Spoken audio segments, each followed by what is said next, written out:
Painful. How painful. My head hurts so badly. A gaudy and dazzling dream world filled with murmurs instantly shattered.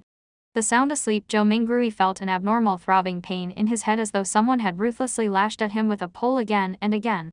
No, it was more like a sharp object pierced right through his temples followed by a twist.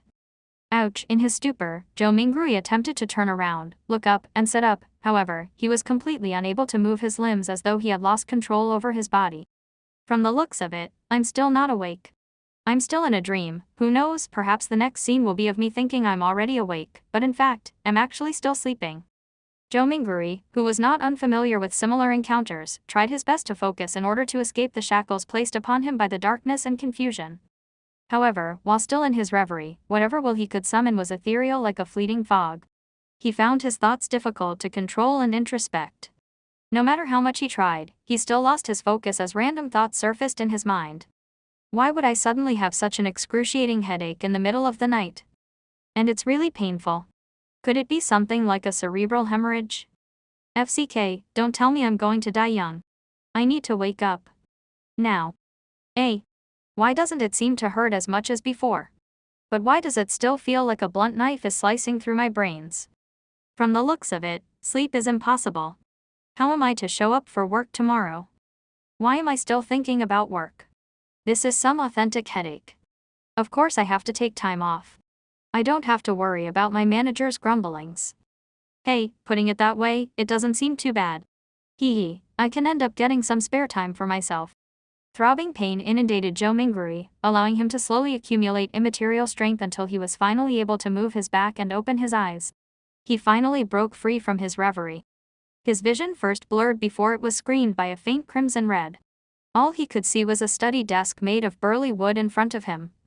Right in the middle was an open notebook with coarse, yellow pages. The title was eye-catchingly written with strange, deep black lettering. To the left of the notebook was a stack of neatly arranged books, numbering about 8. The wall on their right was inset with grayish-white pipes with wall lamps connected to them. The lamp had a classical Western style to it. It was about half the size of an adult's head with an inner layer of transparent glass and an exterior gridded with black metal.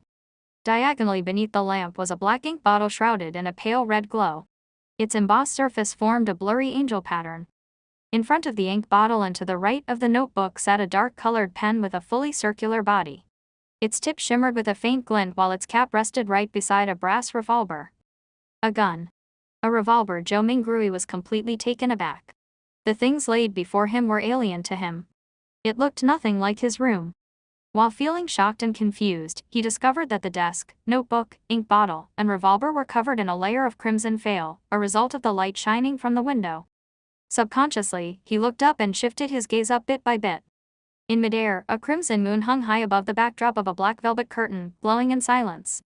Joe Mingrui felt inexplicably horrified as he stood up abruptly. However, before his feet fully straightened, his brain protested with throbbing pain. It made him temporarily lose his strength as he fell uncontrollably. His buttocks slammed heavily onto the burly wood chair. Pa.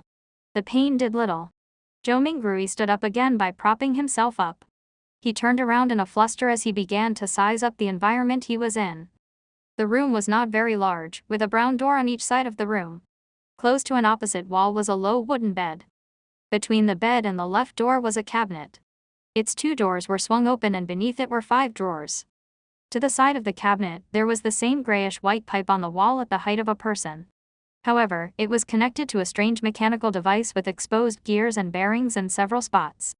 Items resembling coal stoves sat in the right corner of the room near the table, along with soup pots, iron pots, and other kitchen utensils. Across the right door was a dressing mirror with 2 cracks. Its bottom was made of wood and the patterns were simple and plain.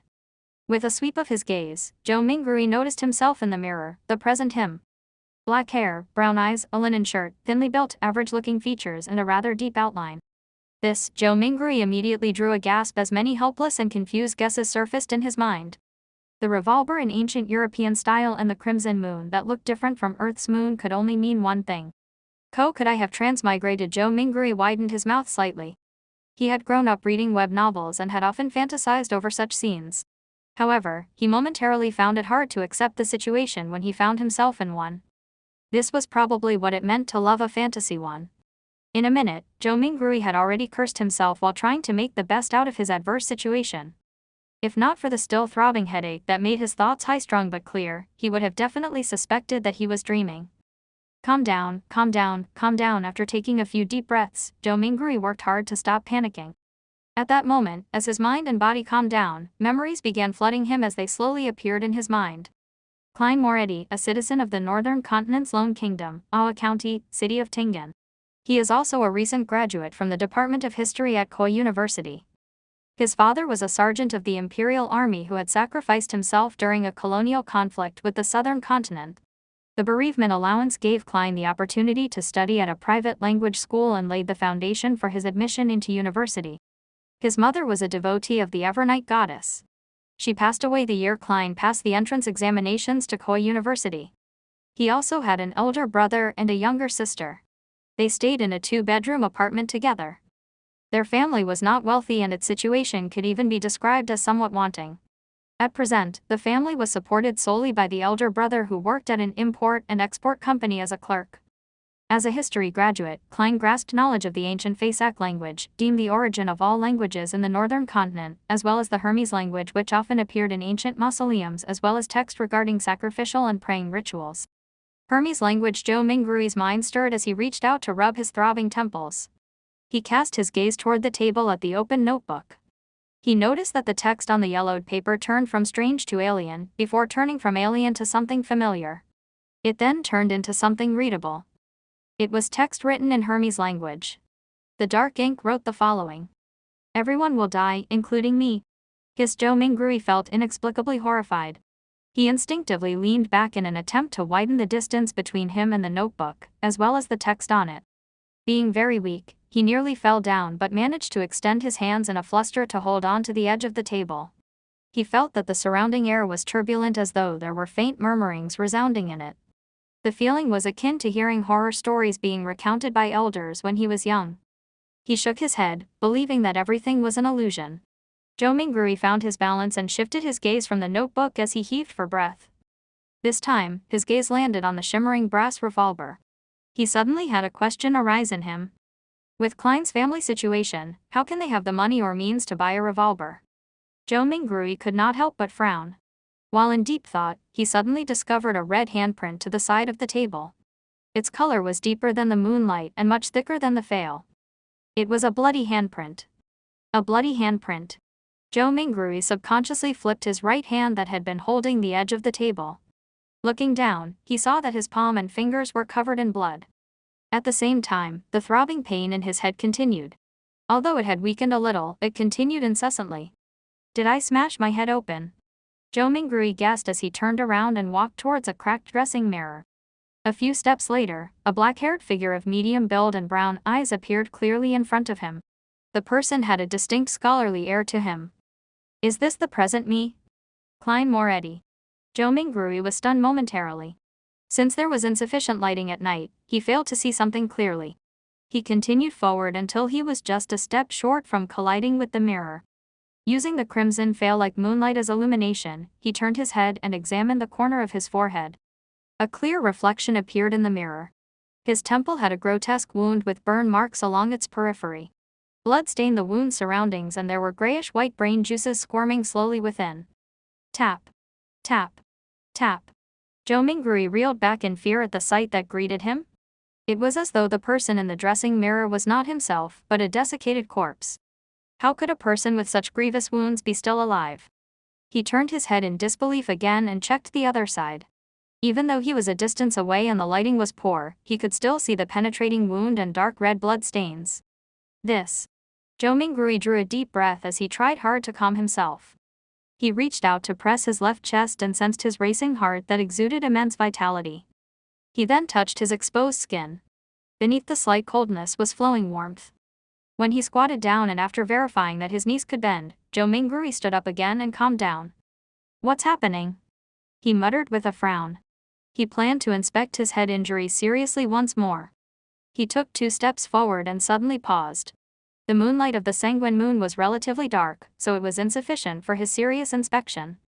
A memory fragment triggered as Zhou Mingrui turned his head to look at the grayish-white pipes and the metallic gridded lamp on the wall right beside the study desk. This was the most common gas lamp of the times. Its flame was stable and its illumination capabilities were excellent. With Klein Moretti's family situation, even a kerosene lamp was a dream, much less a gas lamp. Using candles was most apt for their standing and stature.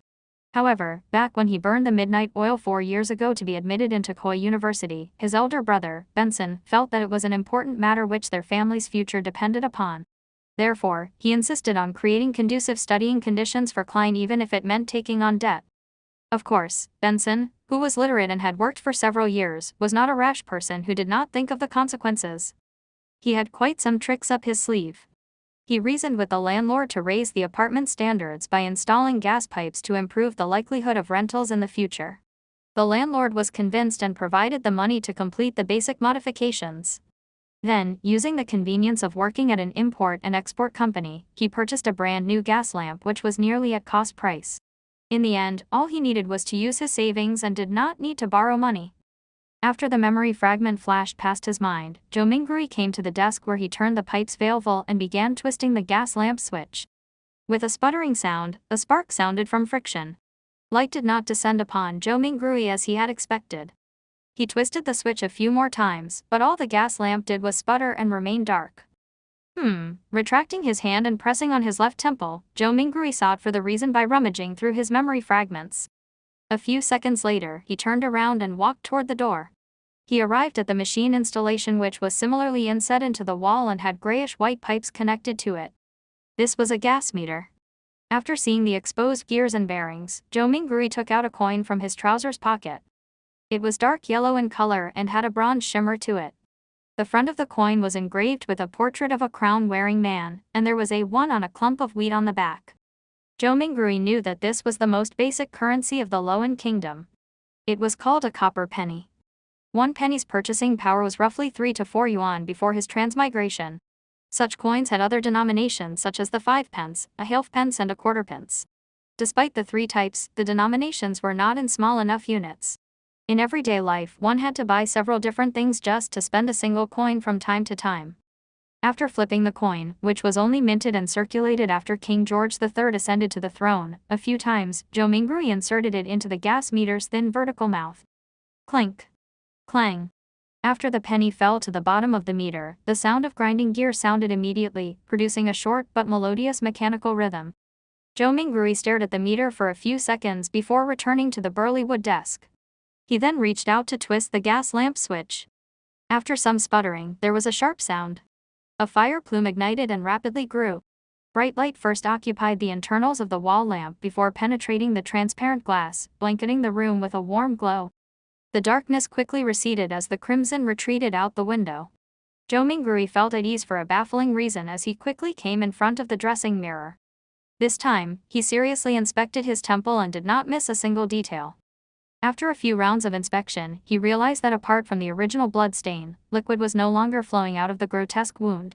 It appeared like it had received the best hemostasis and bandaging. As for the slowly squirming grayish-white brain and the discernible growth of flesh and blood around the wound, it meant that the wound might take 30 to 40 minutes, or maybe even 2 to 3 hours before it would only leave a light scar. The restorative effects that transmigration brings. Joe Mingrui curled up the right corner of his mouth as he muttered silently. Following that, he let out a long sigh. Regardless, he was still alive. After settling his mind, he pulled open a drawer and took out a tiny piece of soap.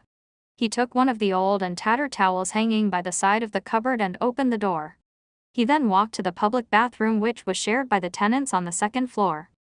Yes, I should clean up the bloodstains on my head, or I'll keep looking like a crime scene. It's fine scaring myself, but if I were to scare my sister, Melissa, when she gets up early in the morning tomorrow, it would be quite problematic. The corridor outside was pitch black. Silhouettes were barely accentuated by the crimson moonlight from the window at the end of the corridor. They looked like a pair of monster eyes that silently observed the living late into the night. Joe Mingrui lightened his footsteps as he walked towards the communal bathroom with a shuddering fear. When he entered, there was even more moonlight, allowing him to see everything clearly. Joe Mingrui stood in front of a wash basin and turned the tap's knob. Upon hearing the gushing sound of water, he suddenly recalled his landlord, Mr. Frankie. As water was included in the rent, this short and thin gentleman who wore a top hat, a vest, and a black suit always inspected the bathroom actively to take note of any sounds of flowing water. If the water gushed too loudly, Mr. Frankie would ignore all of his gentlemanly traits by flailing his walking stick and striking the bathroom's door, shouting things like "darn thief, wastage is a shameless matter, I'll remember you, if I see this happen another time, scram along with your filthy luggage, mark my words, this is the most value for money apartment in Tengan City. You will not find a more kindly landlord anywhere else." Putting away those thoughts, Joe Mingrui used a moist towel to clean the bloodstains from his face again and again. After checking himself using the rundown mirror in the bathroom and verifying that all that was left were a hideous wound and a pale face, did Joe Mingrui relax. Then, he took off his linen shirt and used a bar of soap to wash away the bloodstains. At that moment, he knitted his brows and recalled of a possible problem. The wound was too exaggerated and there was too much blood. Apart from his body, his room likely still had signs of his injury. After Joe Mingrui was done with his linen shirt a few minutes later, he briskly returned to his apartment with a moist towel. He first wiped the blood handprint on the desk and then, using the gas lamp's illumination, sought out spots which he missed out. He immediately discovered that quite a substantial amount of blood had splattered onto the floor beneath the desk. And there was a yellow bullet to the left side of the wall. Releasing a round with a revolver pointed at the temple. After mixing and matching the clues from before, Joe Mingrui had a rough idea how Klein had died. He was in no hurry to verify his guess. Instead, he seriously wiped away the blood stains and cleaned up the scene. Following that, he took the bullet and returned to the side of his desk. He opened the revolver cylinder and poured out the rounds inside. A total of 5 rounds and a cartridge shell all had a brass luster to them. Indeed, Joe Mingrui looked at the empty cartridge shell in front of him and stuffed the rounds back into the cylinder while nodding. He shifted his gaze to the left and it landed on the notebook's words, "Everyone will die, including me." Following that, even more questions arose in him. Where did the gun come from? Was it suicide or a fake suicide? What kind of trouble could a history graduate of humble origins get himself into? Why would such a suicide method only leave behind so little blood? Was it because I transmigrated in a timely manner and it came with healing benefits? After pondering for a moment, Joe Mingrui changed into another linen shirt. He sat on the chair and began pondering over more important matters. Klein's experience was still not something he needed to concern himself with. The true problem was to figure out the reason for his transmigration and if he could return. His parents, relatives, best buddies, and friends. The fascinating world of the internet and all sorts of delicious delicacies, these were reasons that prompted his desire to return. Click. Click. Click. Joe Mingrui's right hand was subconsciously pulling out the revolver cylinder and slamming it back into place, again and again. Yea, there has not been much difference for me between this period of time and the past. I was just a little unlucky, but why would I transmigrate for no baffling reason? Bad luck. Yes, I tried a luck enhancement ritual before dinner today. A thought flashed in Joe Mingrui's mind, illuminating the memories which were concealed by a fog of confusion. As a qualified keyboard politician, keyboard historian, keyboard economist, keyboard biologist, and keyboard folklorist, he had always deemed himself as knowing something of everything. Of course, his best buddy would often mock him as only knowing a little of everything. And one of them was Chinese divination. When he visited his hometown last year, he had discovered a thread-bound book titled Quintessential Divination and Arcane Arts of the Qin and Han Dynasty at an old bookstore. It looked pretty interesting and could aid him in posturing on the internet, so he bought it. Unfortunately, his interest was short-lived. The vertical script it used made the reading experience horrible. All he did was flip through the beginning pages before he threw it into a corner. He had experienced a spate of bad luck in the past month, losing his cell phone, customers running away after cheating him, and mistakes at work. Only then did he suddenly recall the luck enhancement ritual written at the beginning of Quintessential Divination and Arcane Arts. Furthermore, the requirements were extremely simple, without any basic foundation requirements. All he needed was to get 4 portions of the staple food in his area and place them in the 4 corners of his room. They could be placed on furniture such as tables and cupboards. Then, standing in the middle of the room, he had to take 4 steps in a counterclockwise fashion to make a square. The first step required him to sincerely chant blessings stem from the immortal Lord of Heaven and Earth. The second step was to silently chant, blessings stem from the Sky Lord of Heaven and Earth. The third step was blessings stem from the exalted Theurge of Heaven and Earth, and the fourth step was blessings stem from the celestial worthy of Heaven and Earth. After the 4 steps were taken, he needed to close his eyes and wait 5 minutes in his original spot. Only then would the ritual be considered complete. Since it did not cost him any money, he found the book, followed what was stipulated, and did it before dinner. However, nothing happened back then. Who would have guessed that he would actually transmigrate in the middle of the night? Transmigration. There is a distinct possibility that it's due to that luck enhancement ritual. Yes, I should give it a try here tomorrow. If it's really because of that, I stand a chance of transmigrating back. Joe Mingrui stopped flicking the revolver cylinder and suddenly sat straight up. Regardless, he had to give it a try. He had to attempt a Hail Mary. After confirming his plan, Joe Mingrui immediately felt he had a mental crutch. His fear and unease were all swept away into a corner of his mind. Only then did he have the mood to carefully study Klein's memory fragments. Joe Mingrui habitually stood up before turning off the pipe's valve. He watched the wall lamp gradually dim until its flame extinguished before sitting back down. As he subconsciously fiddled with the revolver's brass cylinder, he pressed the side of his head. He slowly recalled his memories in the crimson-dyed darkness as though he was the most attentive viewer in a movie theater. Perhaps as a result of having a bullet pass through his head, Klein's memories were like shattered glass. Not only were the memories not contiguous, there were many spots which were clearly missing. For example, memories pertaining to how the exquisite revolver appeared in his possession, whether he had committed suicide or was killed, as well as the meaning of the words "everyone will die," including me on the notebook, or whether he had participated in anything odd 2 days before the incident. Not only had these particular memories become fragmented, there were also missing pieces. It was the same even for knowledge he ought to know. In light of the present situation, Joe Mingrui believed that if Klein were to return to university, it was unlikely he could graduate. This was despite him having left campus just days ago without relaxing one bit. He needs to participate in the Tingen University's history department interview 2 days later. The university graduates of Lone Kingdom do not have the tradition of staying at their alma mater. His mentor had given him a recommendation letter for Tingen University and Backlund University. Through the window, Joe Mingrui silently observed the red moon setting in the west. The gradual sinking of the moon continued until faint light glowed from the east, dyeing the horizon golden. At that moment, there was a commotion inside the apartment. Soon, the sound of footsteps approached his door. "Melissa is awake, she's really as punctual as always." Joe Mingrui smiled. Due to Klein's memories, seeing Melissa made him feel as though she was really his younger sister. However, "I do not have a younger sister," he immediately contradicted himself. Melissa was different from Benson and Klein. Her rudimentary education was not completed at the Sunday school classes offered by the Church of the Evernight Goddess. When she reached schooling age, the Lone Kingdom had enacted the Basic Education Law. A primary and secondary education committee was established and was specially provided with funding, increasing the kingdom's investment into education. In less than 3 years, under the premise that numerous church schools would be incorporated, many public primary schools were established to strictly maintain the principle of religious neutrality. This was to prevent education from involving itself in the conflicts between the Lord of Storms, Evernight Goddess, and the God of Steam and Machinery. Compared to Sunday school that only cost a copper penny a week, a public primary school's cost of 3 pence a week appeared rather expensive.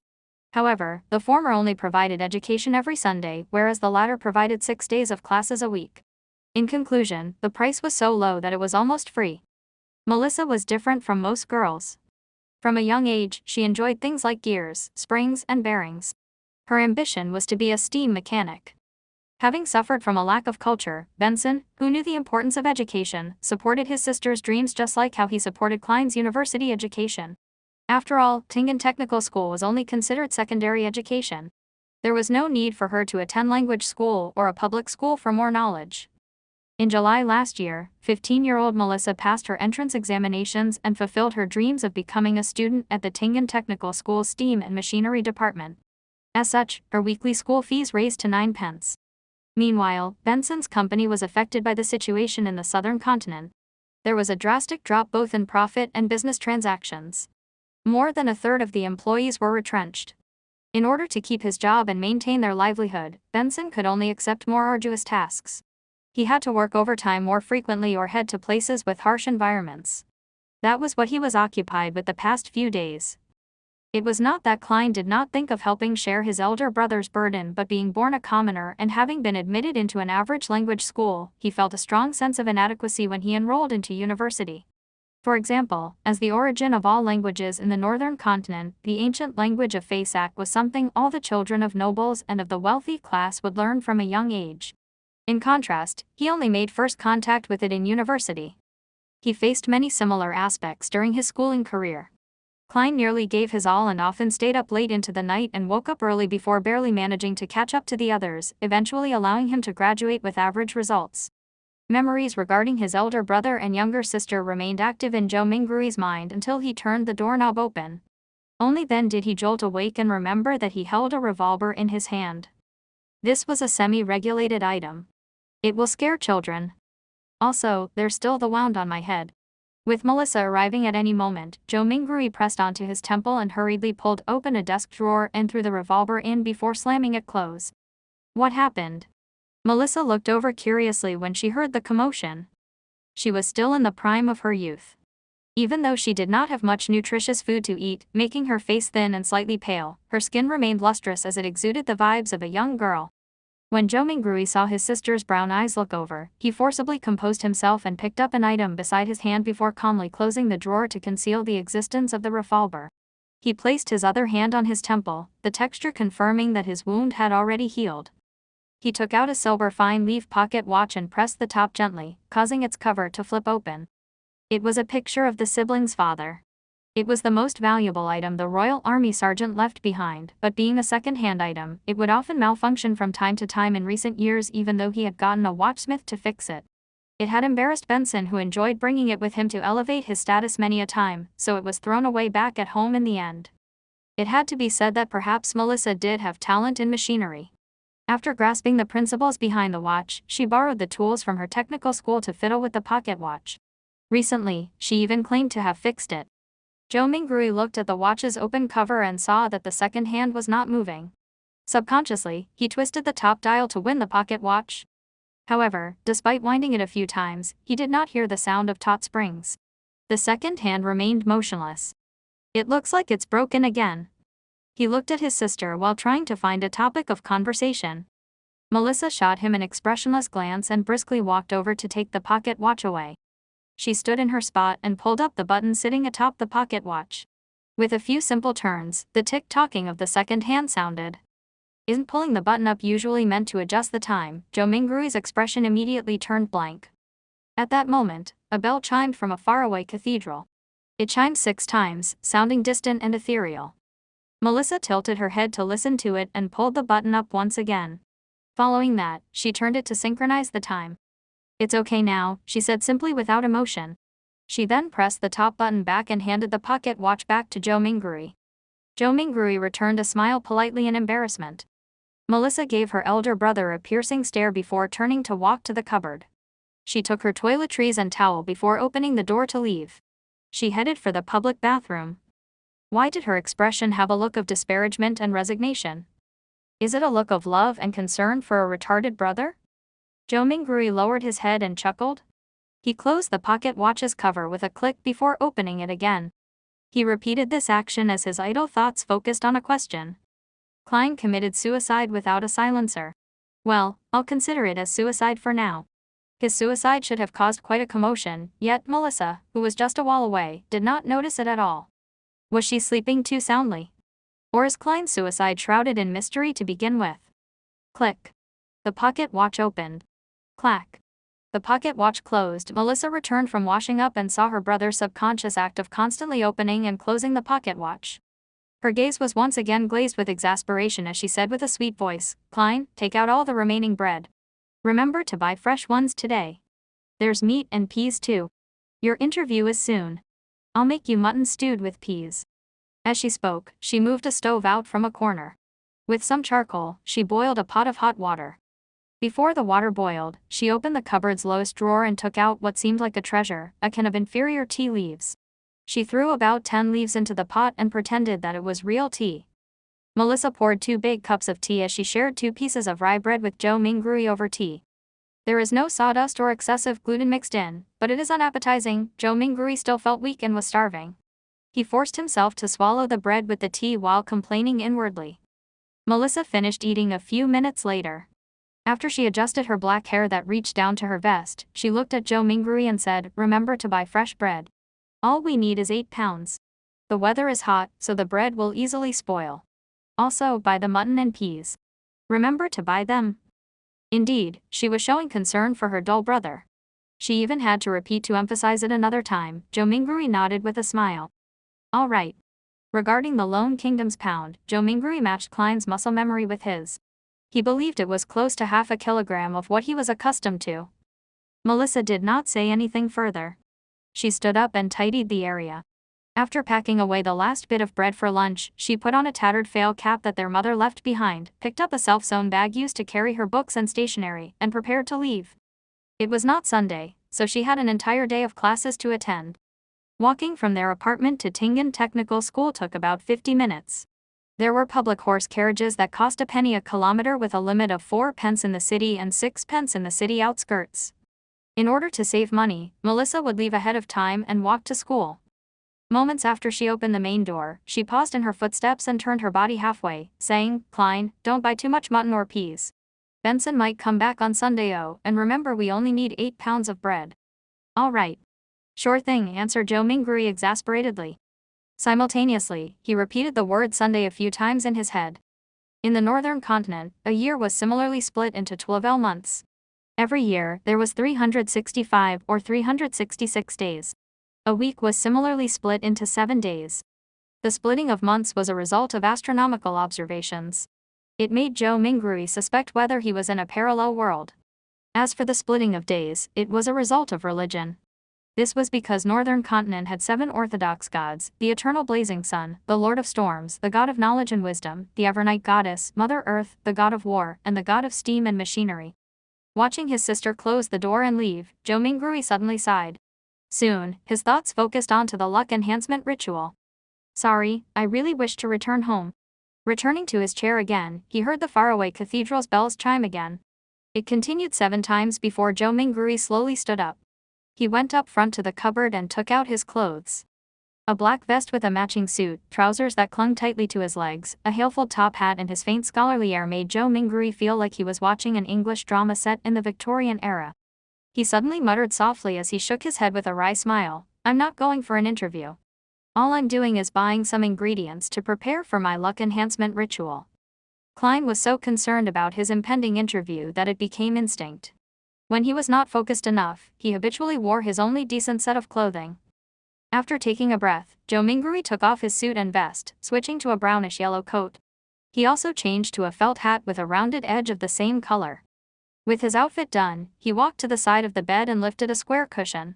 He reached his hand into an inconspicuous hole beneath and rummaged around before finding an intermediate layer. When he retracted his right hand, there was a roll of notes in his palm. There were about 8 notes with faded dark green colors.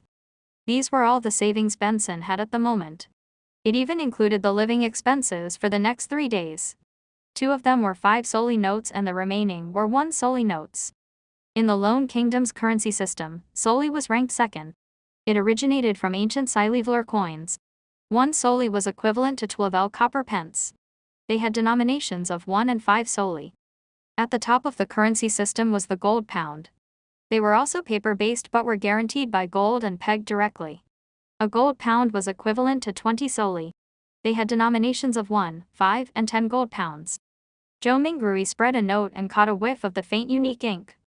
This was the smell of money. Perhaps a result of Klein's memory fragments or his constant desire for money, Joe Mingrui felt like he had instantly fallen in love with these notes. "Look, their designs are so beautiful. It makes the stern and old-fashioned George III and his 2 mustaches appear especially adorable. Look, the watermark that can be seen when the note is placed against sunlight is so alluring. The exquisite design for the anti-counterfeit label makes it completely different from those fake fancy sklocks." Joe Mingrui admired it for nearly a minute before pulling out 2 1 solely notes. He then rolled up the remaining notes and stuffed them back into the cushion's concealed layer. After arranging and flattening the cloth around the hole, Joe Mingrui folded the 2 notes he had taken out neatly and placed them into the left pocket of his brownish-yellow jacket. He separated the notes from the few pence he had in his trouser pocket. With all of this done, he placed a key into his right pocket and brought a dark brownish paper bag along with him and quickly walked toward the door. His shuffling footsteps slowed down from a brisk pace until it eventually stopped. Joe Mingrui stood by the door and was unsure when he had already begun to frown. Klein's suicide was fraught with peculiarities. Would he encounter any accidents if he were to leave just like that? After some deep thought, Joe Mingrui returned to his desk and pulled open the drawer. He then took out the shimmering brass revolver. This was the only defensive weapon he could think of, and it was the only weapon with sufficient power. Although he had never practicing shooting, just pulling such a revolver out would definitely daunt anyone. He caressed the revolver's cold metal before stuffing his revolver into the pocket where his notes were. He clasped the money in his palm as his fingers pressed onto the gun's handle. It was perfectly concealed. Feeling secure, he who knew a little of everything suddenly had a worry. Would I end up misfiring? Being deluged with such a thought, Joe Mingrui quickly thought of a solution. He drew the revolver and released the cylinder. He then aligned the empty chamber, which was a result of the suicide, along the gun's hammer before closing it. This way, even if there was a misfire, he would discharge an empty round. After stuffing his revolver back into his pocket, Joe Mingrui kept his left hand in there. He pressed down on his hat with his right hand and pulled open the door before leaving. The corridor during the day remained dim as limited sunlight shone in from the window situated at the end of the corridor. Joe Mingrui quickly went down the stairs and left the apartment before taking in the brilliance and warmth of the sun. Although it was almost July, it was still considered the middle of summer. However, Tingen was situated north of the Lone Kingdom, so it had unique climate characteristics. The highest annual temperature was not even 30 degrees Celsius on Earth, with even cooler mornings. However, the streets were awash with filthy water and strewn junk. From Klein's memories, this was not a rare sight in low-income communities, even if there were sewers. After all, there were just too many people and people needed to survive. Come and try our delicious roasted fish. Hot and fresh oyster soup. Drink a bowl in the morning and feel invigorated all day. Fresh fish from the port for just 5 pence apiece. Muffins and eel soup make the perfect combination. Conch. Conch. Crunch. Vegetables freshly plucked from the farms outside the city. Cheap and fresh. The mobile hawkers who sold vegetables, fruits, and hot food shouted along the streets as they beckoned the rushing pedestrians. Some of them would stop and carefully compare before purchasing. Others would impatiently wave their hands as they had yet to find work for the day. Joe Mingrui took in a whiff of the air that mixed both noxious and fragrant aromas. As he clenched the revolver tightly in his left hand, he held the notes tight. He pressed down on his hat with his right hand while passing through the busy street, slouching a little. There was bound to be thieves in populated areas. Furthermore, this street had no lack of poor citizens who were working part-time after losing their previous jobs. There were also starving children that were exploited by adults to do their bidding. He proceeded forward until he reached a point where the crowdedness around him restored to normal. He straightened his back and raised his head to look down the street. There was a vagrant accordionist busking. The melody was sometimes pleasant, sometimes fervent. Beside him were several children in ragged clothes with sallow complexions due to malnutrition. They listened to the music and moved to the beat, dancing self-made choreographies. Their faces were filled with joy as though they were a prince or an angel. A deadpan woman passed by. Her skirt was dirty and her skin was dull. Her gaze appeared dull and sluggish. Only when she looked at the bunch of children did a faint glow flash. It was as though she had seen herself from 3 decades ago. Joe Mingrui overtook her and turned into another street before stopping at Smirin Bakery. The owner of the bakery was a 70-plus-year-old granny named Wendy Smirin. Her hair was completely grayish-white and she always wore a genial smile. From the beginning of Klein's memories, she had been here selling bread and pastries. Oh, the Tingen biscuits and lemon cakes she bakes are very delicious. Joe Mingrui gulped a mouthful of saliva and smiled. Mrs. Smirin, 8 pounds of rye bread. Oh. Dear Klein, where's Benson? Is he not back? Wendy asked smilingly.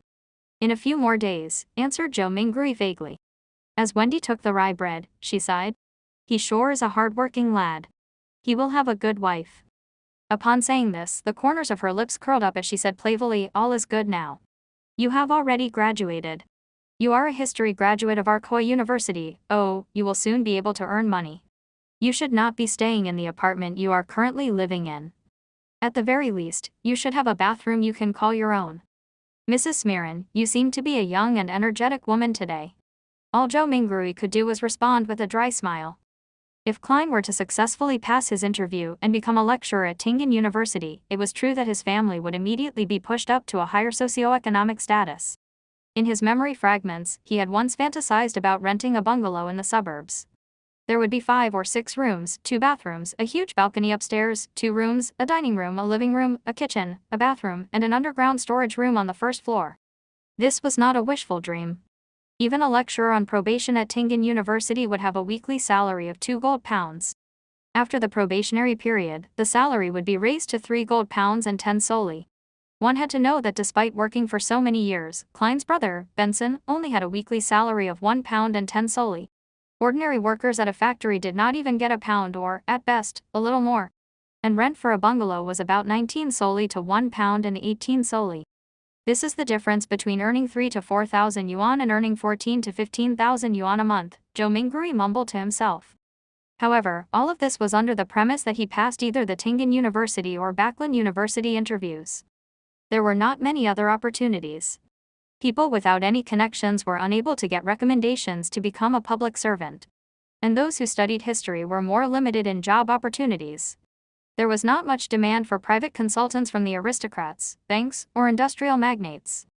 Taking into account that the knowledge Klein grasped were fragmented and incomplete, Zhou Minggui felt awkward and guilty towards Mrs. Smiran's expectations of him.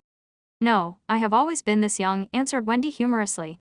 As she spoke, she packed the 16 rye bread she had weighed into the brown paper bag that Zhou Minggui had brought. She stretched out her right hand and said, 9 pence. Every rye bread weighed at about half a pound as differences were inevitable. 9 pence. Wasn't it 11 pence 2 days ago? Zhou Minggui asked subconsciously. It cost 15 pence the month before the previous month. You have to thank the people who protested on the streets for the repeal of the Grain Act, said Wendy as she shrugged. Zhou Minggui nodded in vague acknowledgement. Klein's memories regarding this was incomplete. All he remembered was that the core tenet of the Grain Act was to protect the prices of domestic agriculture products. Once the prices rose to a certain level, grain imports from southern nations like Potter, Mason, Lemberg were stopped. Why would people protest the act? Without saying much, Zhou Minggui, afraid he would end up pulling out the revolver, carefully took out his notes and handed one of them over to Mrs. Smiran. He was given 3 copper pence in change. Stuffing them into his trouser pocket, he took the paper bag containing the bread and headed for the lettuce and meat market across the street. He was working hard for the mutton stewed with peas his sister had exhorted. There was a municipal square at the intersection of Iron Cross Street and Daffodil Street. Many tents were erected there, and clowns dressed in odd and funny attires were distributing flyers. "There's a circus performance tomorrow night." Zhou Minggui glanced at the flyers in the hands of others as he read their contents under his breath. Melissa would definitely like it. However, how much is the entrance fee? With that thought, Zhou Minggui went closer. Just as he was about to ask a clown with a red and yellow painted face, a hoarse woman's voice sounded from beside him. "Would you like to try a divination?" Zhou Minggui subconsciously turned his head and saw a woman wearing a pointed hat and a long black dress standing in front of a short tent. Her face was smeared with red and yellow paint and her eyes were a profound grayish blue. No, Zhou Minggui shook his head in response. He did not have the spare cash for divination. The woman laughed and said, "My tarot divination is very accurate." Tarot, Zhou Minggui was instantly dumbfounded. This pronunciation was almost identical to the tarot cards on Earth. And tarot cards from Earth were a set of cards used for divination. They just had graphics that represented different omens. Wait, he suddenly recalled the origins of tarot divination in this world. It did not originate from the 7 orthodox gods nor was it an ancient legacy. Instead, it was created by the Intis Republic's consul of that era, Rosel Gusta, more than 170 years ago. This Mr. Rosel invented the steam engine, improved the sailing boat, overthrew the Intis kingdom's imperial rule, and was recognized by the god of craftsmanship. He also became the first consul of the Intis Republic. Later, he invaded other nations and placed Lemberg and other nations under his protection. He made the Lone Kingdom, Potter, Fasek Empire and other powerful northern continent nations bow down to the Intis Republic. Following that, the Republic was then changed to an empire and he became the self-proclaimed Emperor Caesar. It was during Rosel's rule that the Church of Craftsmanship received its first public holy revelation since the 5th epoch. Ever since, the god of craftsmanship was changed to the god of steam and machinery. Rosel also invented tarot divination. He also established the contemporary system of paper-based cards and their playstyles. There were many familiar styles that Zhou Minggui was familiar with, such as Upgrade, Fighting the Landlord, Texas Poker, and Quint. In addition, the marine fleets he sent out discovered a sea route that led to the southern continent through the stormy and turbulent seas. This also began the era of colonialism. Unfortunately, he was betrayed in his old age. In the year 1198 of the fifth epoch, he was assassinated by the combined forces of the Church of the Eternal Blazing Sun, the former Intis royal family, the Sorin family, and other aristocrats. He eventually died in the White Maple Palace. This, to recall such general knowledge, suddenly made him facepalm. Could this be a transmigration senior? With this in mind, Joe Mingrui was intrigued to see what tarot cards looked like. Therefore, he nodded at the pointy hat woman with the painted face and said, "If the, well, price is reasonable, I'll give it a try." The woman immediately said with a laugh, "Sir, you are the first one here today, so it's on the house." Free. Free things cost the most. Joe Mingrui silently mumbled and decided that he would not purchase any additional services, whatever they were. He would firmly refuse them all. "If you are really that capable, try defining that I transmigrated here." With this in mind, Joe Mingrui followed behind the woman whose face was painted red and yellow, stooping low to enter the low tent. The tent's interior was extremely dark, illuminated only by several beams of light that managed to seep inside. A table covered with paper cards could be made out faintly in the low illumination. The woman with the sharp pointy hat was not affected by this at all. Her long black dress glided as though it was moving over water while she went around to the table. She sat on the opposite side and lighted a candle. The dim yellow light flickered, causing the inside of the tent to appear bright and dark at the same time. It instantly added a much more mysterious feel to the atmosphere. Joe Mingrui sat down quietly, his gaze sweeping over the tarot cards on the table, where he discovered familiar cards like the Magician, the Emperor, the Hanged Man, and Temperance, etc. Could Roselle have been a senior? I wonder if he was also a fellow countryman of mine, Joe Mingrui mumbled to himself subconsciously. Before he could finish looking at the open cards on the table, the woman who claimed to have accurate divinations had already reached out her hands to gather all of the cards together. She stacked them into a deck and pushed it in front of him. "Shuffle the cards first and cut the deck," the circus fortune teller said in a muted voice. "Me? Shuffle?" Joe Mingrui asked reflexively. The yellow and red paint on the fortune teller's face squirmed together as she revealed a slight smile, saying, "Of course, everyone's destiny can only be unraveled by themselves. I only serve as a reader of it." Joe Mingrui immediately questioned her warily. "This reading does not require additional fees, right? As a keyboard folklorist, I've already seen too many of such tricks." The fortune teller was visibly taken aback before finally saying muffledly, "It's free." Joe Mingrui, relieved, stuffed the revolver further back into his pocket. Thereafter, he calmly reached out his two hands to shuffle and cut the deck skillfully. "It's done." He placed the already shuffled tarot cards in the middle of the table. The fortune teller clasped the cards with both her hands and carefully looked at cards for a while. Then, she suddenly opened her mouth and said, "I'm sorry, I forgot to ask, but what would you like to ask about?" Back when he was wooing his first love, Joe Mingrui had also done research on tarot cards. He asked unhesitatingly, past, present, and future. This was a type of divination as part of tarot card interpretation. 3 cards when opened sequentially symbolized one's past, present, and future. The fortune teller nodded first, then curled her lips to reveal a smile and said, "Then please reshuffle the deck. You can only truly get the cards you want if you know what you would like to ask about." "Were you fooling me just now? Do you have to be this petty? Didn't I only ask a few times if this would be a free service?" Joe Mingrui's cheeks twitched a little. He took a deep breath and took the tarot deck back to reshuffle and cut it. "There won't be any problems this time, right?" He placed the already cut deck back onto the table. "No problem." The fortune teller reached out her fingers and picked a card from the top of the deck. Then she placed it on the left side of Joe Mingrui. Her voice was going lower and lower as she spoke. "This card symbolizes your past. This card symbolizes your present." The fortune teller placed the second card right in front of Joe Mingrui. Then, she picked the third card and put it on the right side of Joe Mingrui. "This card symbolizes the future. Alright, which card would you like to see first?" The fortune teller raised her head up after completing her placement of the cards and gazed deeply at Joe Mingrui with her grayish-blue eyes. "I'll have a look at the present first," Joe Mingrui said after giving it some thought. The fortune teller nodded slowly and flipped over the tarot card that was directly in front of Joe Mingrui. A colorfully dressed character was depicted on this card, wearing ragged headgear with a stick over his shoulder. There was a bindle hanging on the end of the stick and a puppy was following behind him. It was numbered 0. "The Fool," the fortune teller lightly read out the name of the card with her grayish-blue eyes affixed on Joe Mingrui. "The Fool. The 0 inches card of tarot. A start. A fresh beginning with all kinds of possibilities." Zhou Mingrui was not even considered an amateur enthusiast of tarot, so he could only make a rough interpretation based on his own impressions of tarot. Just as the fortune teller was about to say something, the cloth curtains of the tent was suddenly lifted open. The ray of sunlight that shone in was so blinding that it caused the back-facing Zhou Mingrui to instinctively narrow his eyes. "Why are you impersonating me again? It's my job to handle the divination for people." A woman's voice growled angrily. "Return to your post quickly. You must remember that you're just an animal trainer." An animal trainer. Zhou Mingrui's eyes had already adapted to the light by now. He saw a similar-looking woman who was also wearing a sharp pointy hat and a black dress, with her face painted in red and yellow as well. The only difference was that she was taller and had a slimmer physique. The woman who was seating in front of him immediately stood up and said disgruntledly, "Don't mind this, it's just that I like doing this. But I have to say my divination and interpretation can be really accurate sometimes. I'm serious." She spoke and lifted up her dress to go around from the side of the table before quickly trotting away from the tent. "Sir, would you like me to interpret your cards for you?"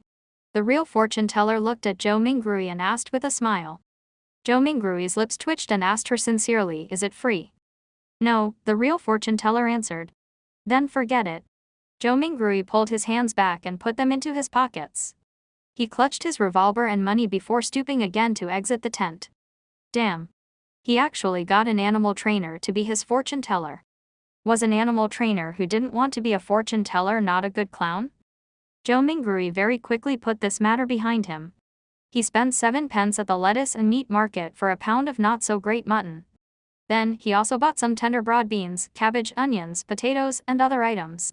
Together with the bread that he bought earlier, he spent a total of 25 copper pennies, which converted to 2 soldi and 1 pence. There is really not enough to go around for spending. Poor Benson, not only had Zhou Mingrui spent the 2 notes that he had brought with him, but it was also necessary for him to top it up with the 1 penny he had in his pocket. He just sighed and did not think further about it as he hurried back home. With the staple food, he could now carry out the luck enhancement ritual. After the second-floor tenants gradually left, Zhou Mingrui was still in no hurry to carry out the ritual. Instead, he translated the blessing stem from the immortal Lord of Heaven and Earth and related phrases into the ancient Fasak language, as well as the Loan language. He was intending to try the ritual again the next day in those local languages if the original incantation did not take effect. After all, he had to take into consideration the differences between the 2 worlds. In Rome, do as the Romans do. As for translating it into an ancient ritual prayer that used the dedicated Hermes language, Zhou Mingrui had a difficult time completing it due to his lack of vocabulary. After readying everything, he finally took out the 4 loaves of rye bread. He placed one in the corner where the coal stove was originally, one at the bottom inner side of the dress mirror, one at the top of the cupboard where 2 walls met, and one at the right side of the study table where miscellaneous items were kept. With a deep breath, Zhou Mingrui came to the center of the room and spent a few minutes to calm himself. Then, he took a solemn step forward and went in a counter-clockwise direction in the shape of a square. When he took the first step, he chanted in a low whisper, "Blessings stem from the immortal Lord of Heaven and Earth." The second step, he sincerely chanted, "Blessings stem from the Sky Lord of Heaven and Earth."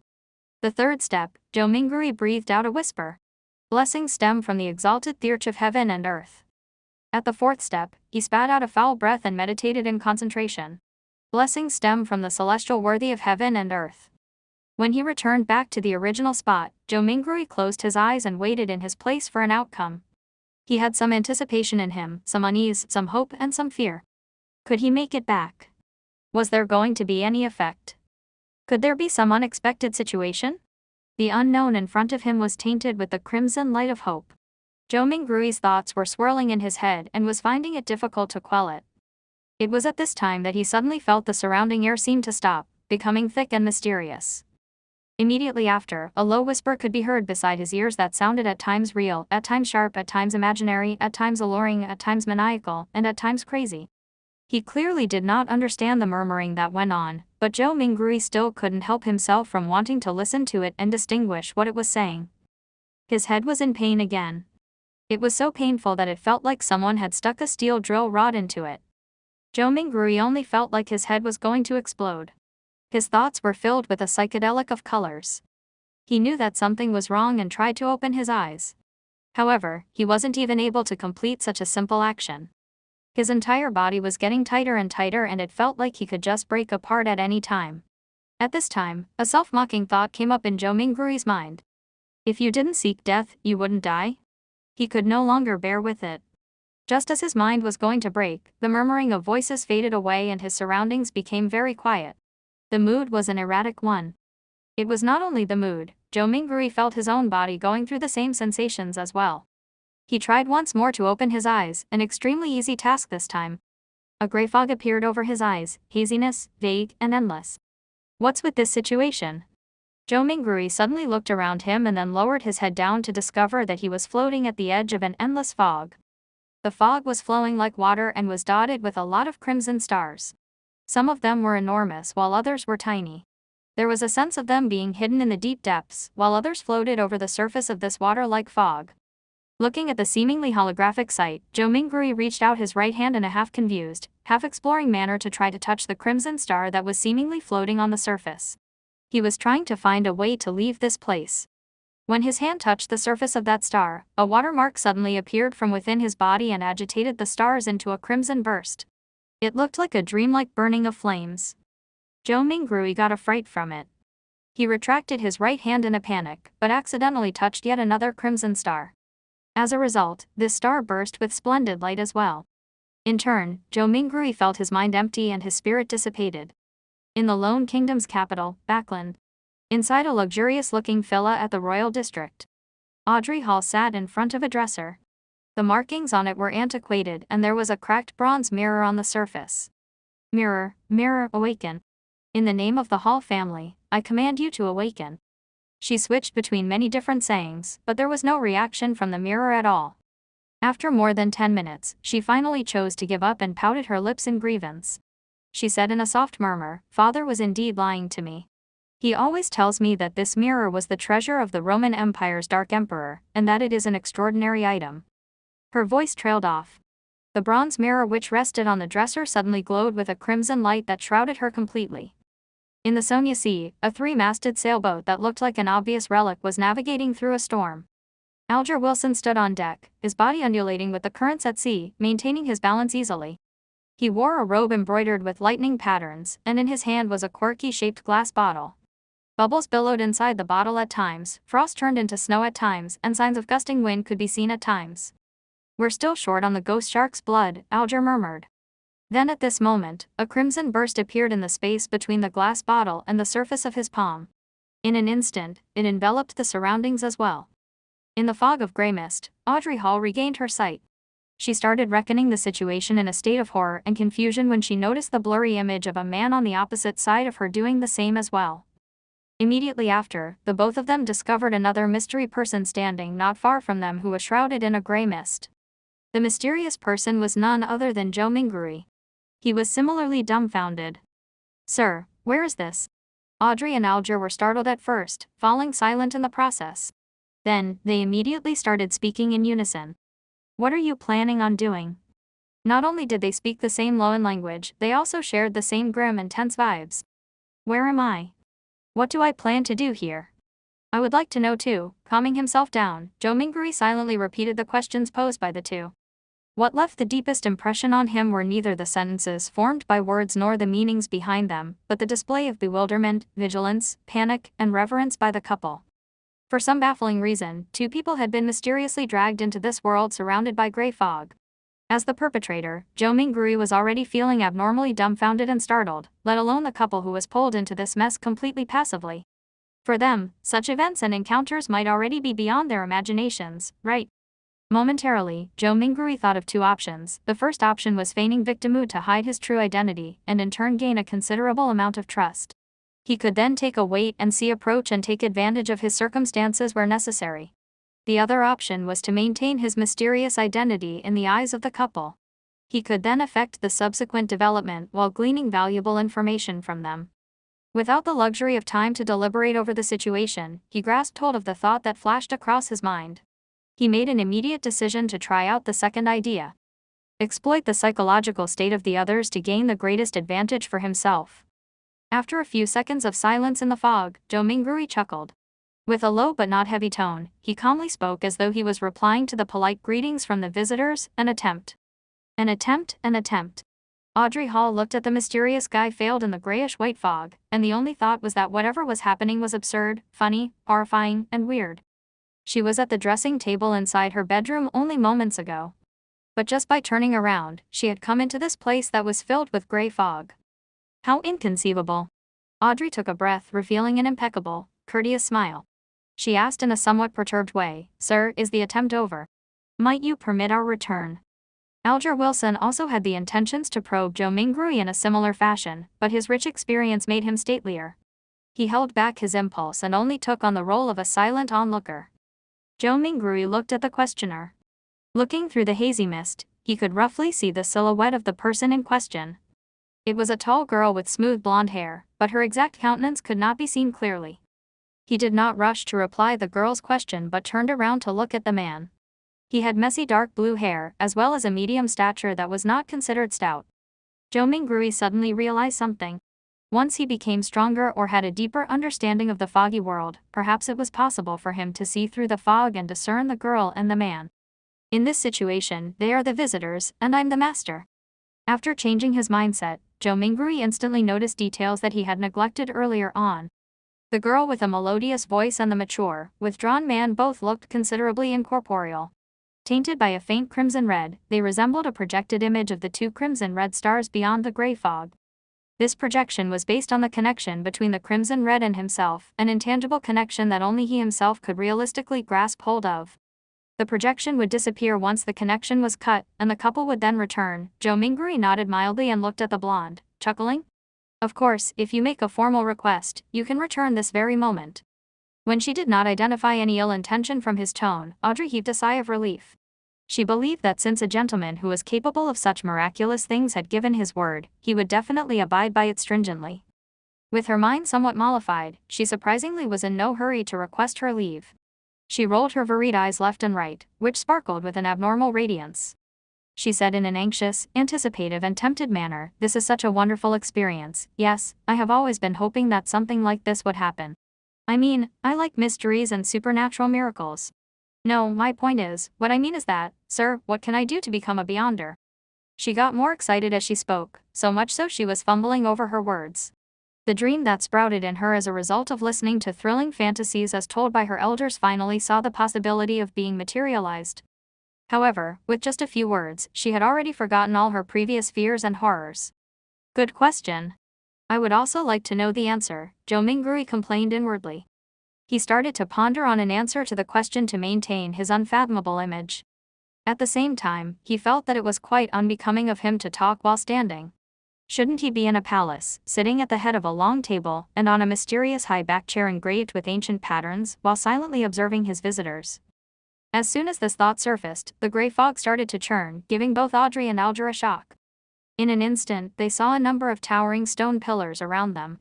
Above them was a vast dome that encapsulated them. This entire edifice looked magnificent, grand and lofty, just like a legendary palace for giants. Directly under the dome where the gray fog gathered, a long bronze table appeared with 10 high-backed chairs on either side in a symmetrical arrangement.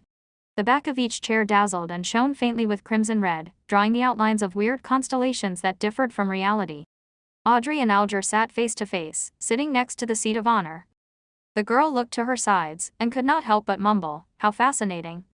"It is certainly fascinating." Joe Mingrui extended his right hand and caressed the edge of the bronze table a little while maintaining an unperturbed expression. Alger inspected the surroundings, and after a few seconds of silence, he suddenly opened his mouth and answered Audrey's question in place of Joe Mingrui. "Are you alone? If you want to become a beyonder, join the churches of either the Evernight Goddess, the Lord of Storms, or the God of Steam and Machinery.